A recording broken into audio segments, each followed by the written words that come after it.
నువ్వు కలవనంత మాత్రానా, మాట్లాడినంత మాత్రానా వదిలేస్తాననుకున్నావా? నేరుగా ఇంటికే వస్తాను. ఈ ఇంటికా? మీరా? వాడొచ్చే టైం అయింది. వెళ్ళి ఈ తాయెత్తు దేవుడి దగ్గర పెట్టి తీసుకురామ్మా. ఈ రోజుతో నా బిడ్డకి ఏ కీడున్నా మొత్తం పోవాలి. అయ్యో, నువ్వు మాట్లాడనంత మాత్రానా వదిలేస్తాననుకున్నావా? మాట్లాడుకోవడానికి ఏమీ లేదు. ఎందుకొచ్చానో మీకు తెలుసు, ఏం చేస్తానో కూడా మీకు తెలుసు.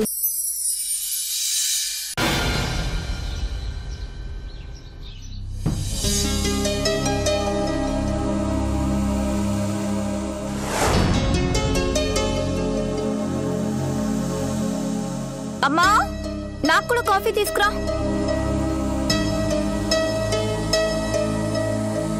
అదేంటమ్మా, నీ ఫ్రెండ్ అలా వదిలేసి ఇటొచ్చావేంటి? నా ఫ్రెండా? నా ఫ్రెండ్ ఎవరొచ్చారన్నయ్య? ఎవరో ఫాతిమా అని వచ్చింది కదమ్మా. ఫాతిమానా? అలాంటి ఫ్రెండ్ నాకెవరూ లేరే.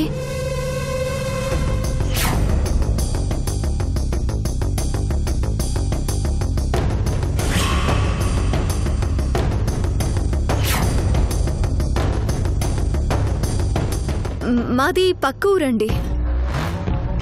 మా ఇద్దరికి స్కూల్లో పరిచయం. అదేంటమ్మా, నీ ఫ్రెండ్ అని చెప్పి నీ గురించి అడిగి ఇందాకే లోపలికెళ్ళిందిగా. నిజంగా నాకు అలాంటి పేరు గల అమ్మాయి ఎవరూ నా ఫ్రెండ్గా లేరన్నయ్య. లేరా? మరి వచ్చిందెవరు?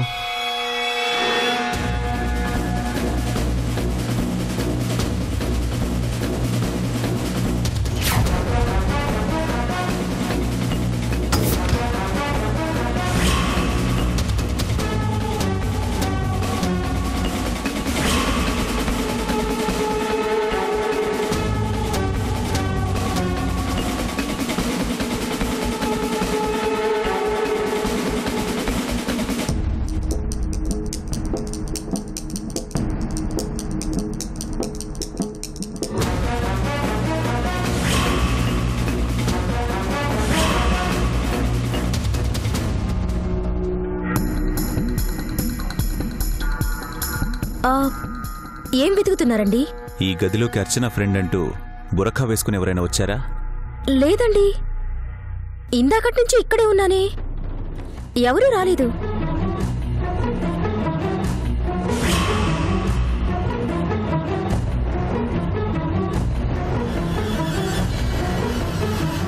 ఏ, ఎవరొచ్చారని అలా కంగారు పడుతున్నారు? అర్చన ఫ్రెండ్ అంటూ ఎవరో వచ్చారు.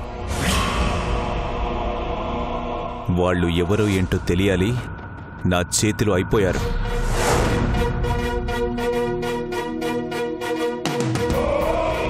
సరే, నువ్వు జాగ్రత్త.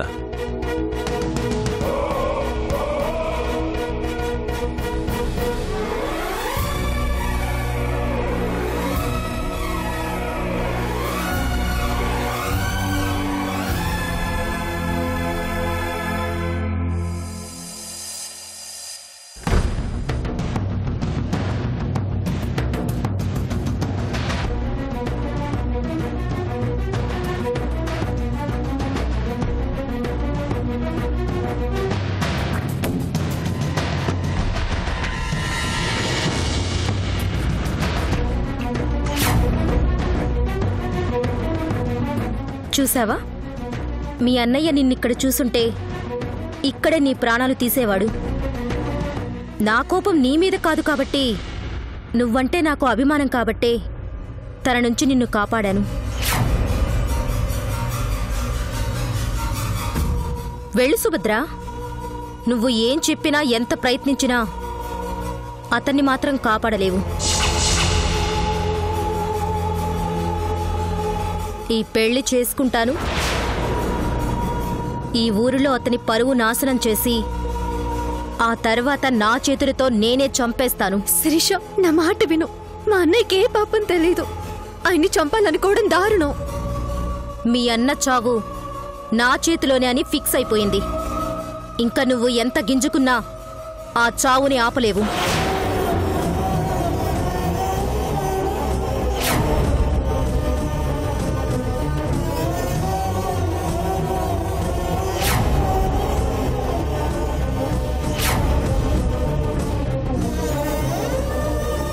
ఎందుకు అతని కోసం నీ కన్నీళ్లను వృధా చేసుకుంటావు?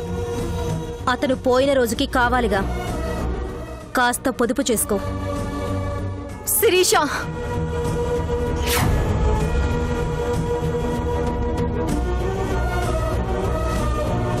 బతిమాలుతున్నాను కదా అని చేతగానిదాన్ని అనుకుంటున్నావా?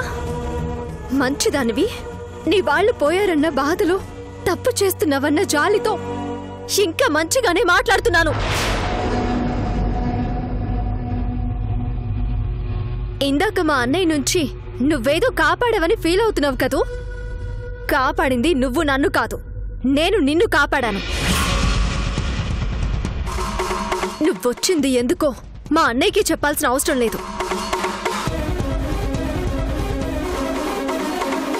ఈ విధంగా నీ వాళ్ళని చంపాడన్న కక్షతో, ఆత్మహత్య అనే అబద్ధంతో మా అన్నయ్యకు దగ్గరై మా అన్నయ్య ప్రాణాలు తీయాలని చూస్తున్నావని మా ఊరి జనాలకి చెప్తే చాలు.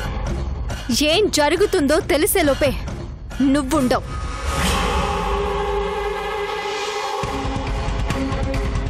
అయినా వాళ్ళెవరికీ చెప్పకుండా నీ వెంట పడుతుంది, నిన్ను బతిమలాడుకుంటుంది.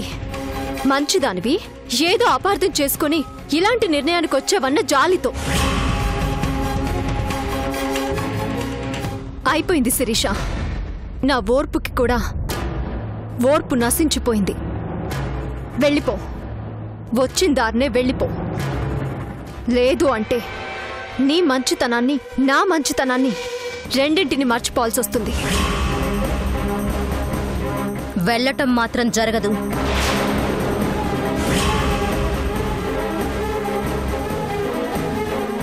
నువ్వు వెళ్ళకపోతే నేను పంపించాల్సి వస్తుంది.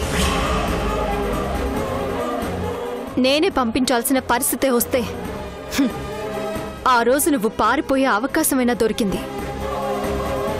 ఈసారి ఆ అవకాశం కూడా ఉండదు.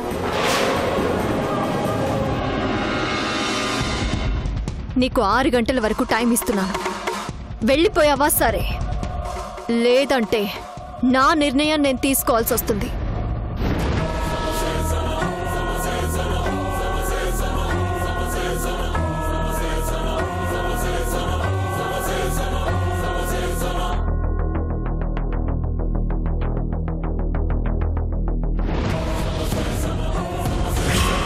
నీకు 6 గంటల వరకు టైం ఇస్తున్నాను. వెళ్ళిపోయావా సరే, లేదంటే నా నిర్ణయం నేను తీసుకోవాల్సి వస్తుంది.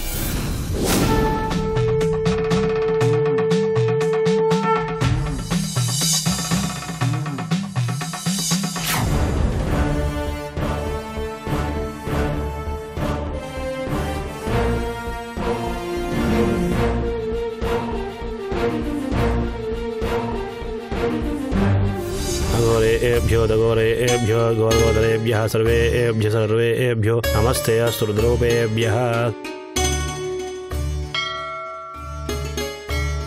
నమస్కారం పూజారి గారు. నమస్కారం. రావయ్య సింహ, ఆర్తి తీసుకో.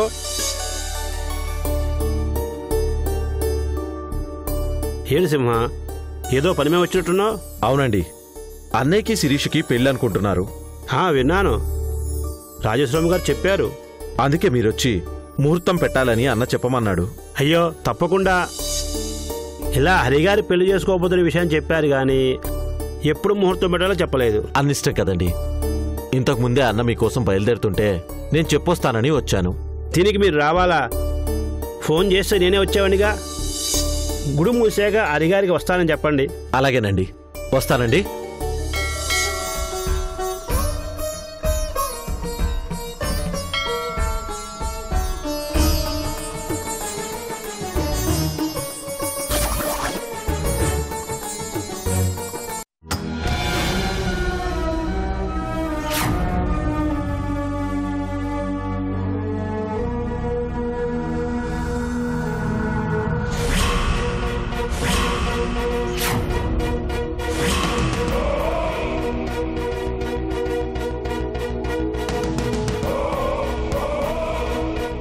ఇంటికే వచ్చావేంటక్క? వచ్చింది నువ్వని తెలియక అన్నయ్యతో నాకు తెలియదని చెప్పాను. ఇంకా నువ్వు ఇక్కడ ఉండడం మంచిది కాదు. పద. ఏ ఆగు.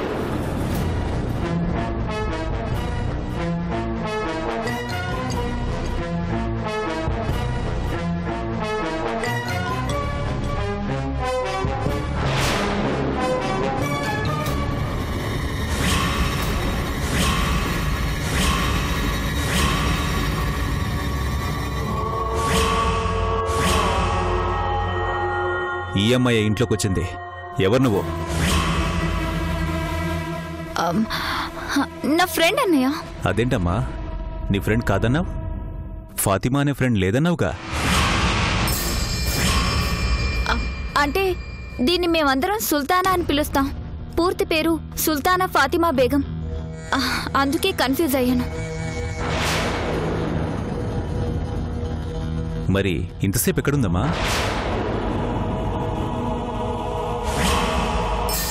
లోపలే నా గురించి వెతుకుతుంది. నిజంగా నీ స్నేహితురాలేనా? నా ఫ్రెండే అన్నయ్య. కావాలంటే చూడు. సుల్తానా, నీ మొహం చూపించు.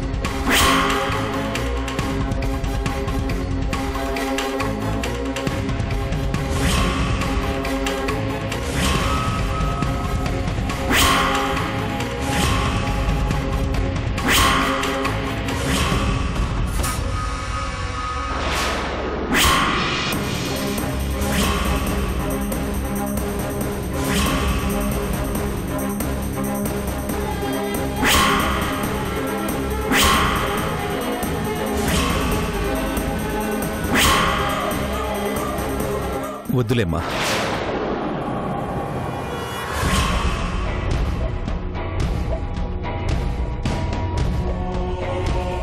పరాయి వాళ్ళకి మొహం చూపించకపోవడం వాళ్ళ సాంప్రదాయం.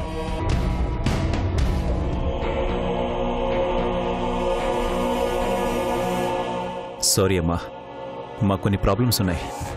అందుకే నువ్వు ఎవరో అని నేను అలా మాట్లాడాను. పర్వాలేదు, పెద్దవాళ్ళు. మాకు సారీ మత్ బోల్నా. పదవే, అలా బయట తిరుగుతూ మాట్లాడుకుందాం. చలో వస్తాను భయ్యా.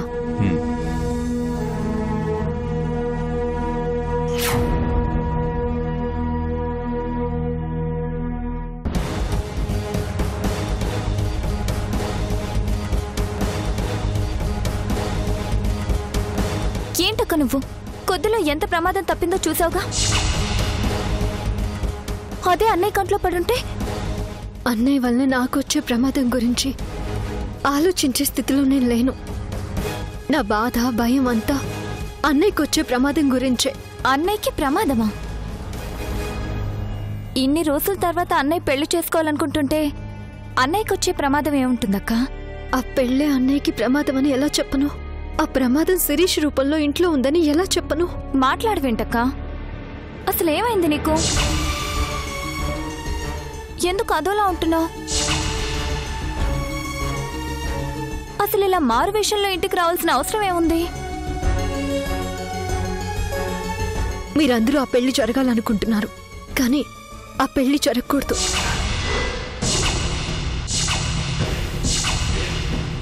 పెళ్లి జరగకూడదా? అవునర్చన, ఈ పెళ్లిని ఎలాగైనా ఆపాలి. అన్నయ్య పెళ్లి చేసుకోవాలనుకుంటుంది ఎవరినో కాదక్క, మన శిరీష గారిని. బాంబు పేలడం వల్ల తనకెవరూ లేకుండా పోయారని అన్నయ్య శిరీషని ఎంతో జాగ్రత్తగా చూసుకుంటున్నారు తెలుసా? తెలుసు. బాధ్యత తీసుకుంటే అన్నయ్య కన్నా గొప్పగా చూసుకునే వాళ్ళు ఎవరూ ఉండరు. కానీ ఆ బాధ్యతే అన్నయ్యకి ప్రమాదం తీసుకురాబోతుంది.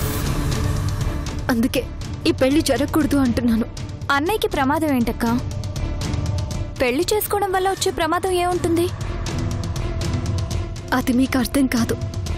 చెప్పే పరిస్థితుల్లో నేను లేను. నా తాపాత్రయం అంతా ఈ పెళ్లి ఆపాలనే. అదే ఎందుకు అంటున్నాను.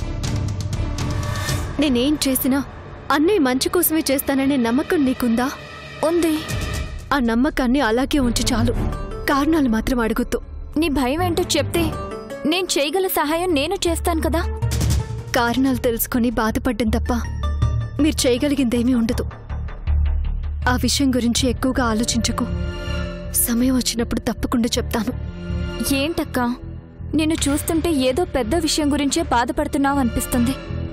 పెద్దదే కానీ అన్నయ్యని కాపాడుకోవాలి అన్న పట్టుదల ముందు అది చాలా చిన్నది. దాని గురించి నేను చూసుకుంటానులే, నువ్వెళ్ళు. జాగ్రత్తక్క. మళ్ళీ ఇలా అన్నయ్య కంటపడే ప్రయత్నం చేయకు. నువ్విలా ఇంటికొచ్చావని తెలిస్తే అన్నయ్య కోపం నీకు తెలుసు కదా. అందుకే ఆ గేటు దాటి ఎప్పుడూ లోపలికి రాలేదు. అన్నయ్య గీసిన ఆ గీతకి అవతల నేను ఎన్ని బాధలు పడినా నేను లెక్క చేయను. గీత కివితలా అన్నయ్య బాధపడితే మాత్రం ఆ గీతని లెక్క చేయను. ఇన్ని రోజులు ఆ అన్న కోసమే ఆ గీత దాటలేదు. ఈ రోజు ఆ గీత దాటింది ఆ అన్న కోసమే. ఎందుకనేది తర్వాత మీకే అర్థమవుతుంది. ఏమైనా మరీ అంత రిస్క్ తీసుకోవద్దు. అన్నయ్య బాధపడితే నువ్వెలా చూడలేవు, మా అక్క బాధపడితే మేము అలాగే చూడలేము. అది గుర్తుంచుకో. వస్తానక్క.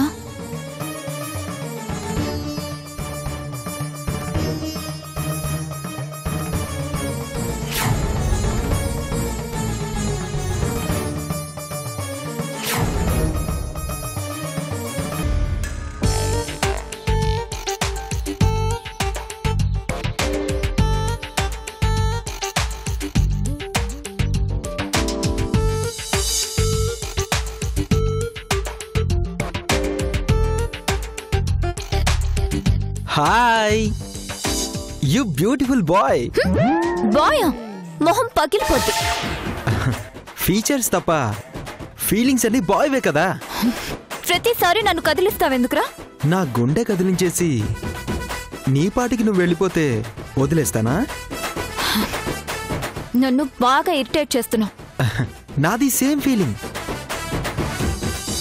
ఐ లవ్ యూ అని ఒక్క మాట చెప్పరాదు? కాంప్రమైజ్ అయిపోదాం. నీకా ఐ లవ్ యూ? మొహం చూడు. నా మొహానికంటే ఏదో బలహీన క్షణంలో మనసు లాగేసింది కాబట్టి నీ పిడత మొహాన్ని ప్రేమిస్తున్నాను. ఏంటి? నాది పిడత మొహమా?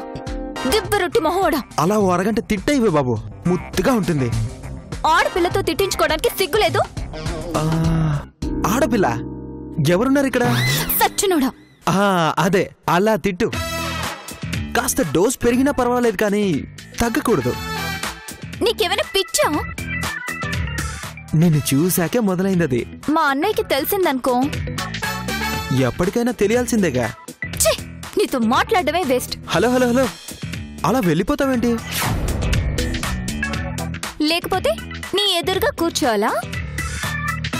అంత అదృష్టమా? ప్రస్తుతానికంత భారీ ప్యాకేజ్లు వద్దులే గాని ఇక్కడ వీపు దగ్గర దొరదగా ఉంది.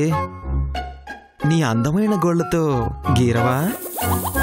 రేయ్, టూ మచ్ చేస్తున్నావు. గీరకపోతే ఫోన్ చేస్తాను. చెయ్యనా?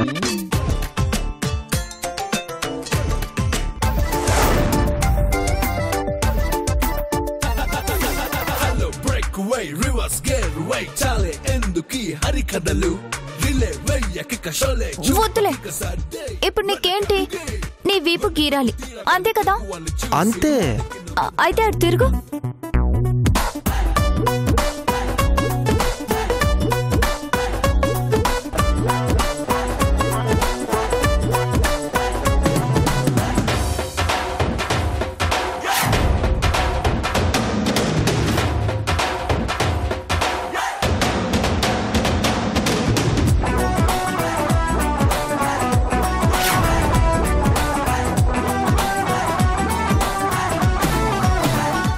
ఇక్కడ చాలా వీపంతా గీరాలా?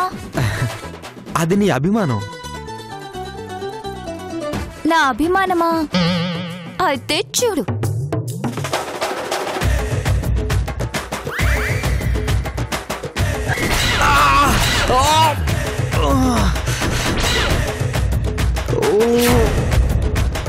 ఉస్సై రాక్షసి, గోళ్లతో గీరమంటే పారతో గీరుతావా?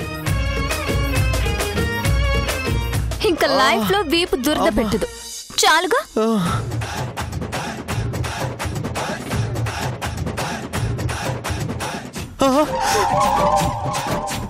అమ్మ రాక్షసి, రక్తం చూపించావు కదే. బా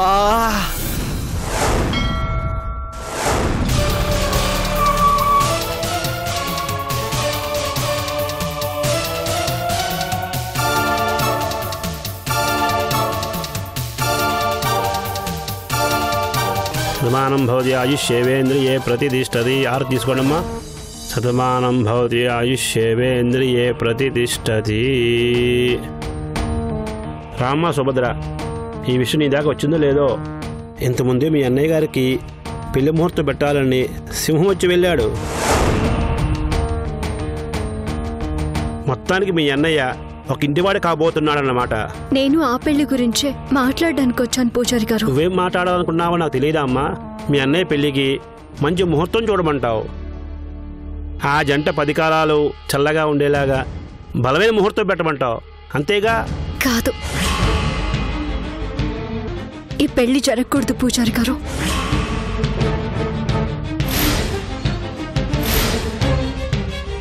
అవును పూజారి గారు, ఎలాగైనా ఈ పెళ్లి జరగకుండా చూడండి.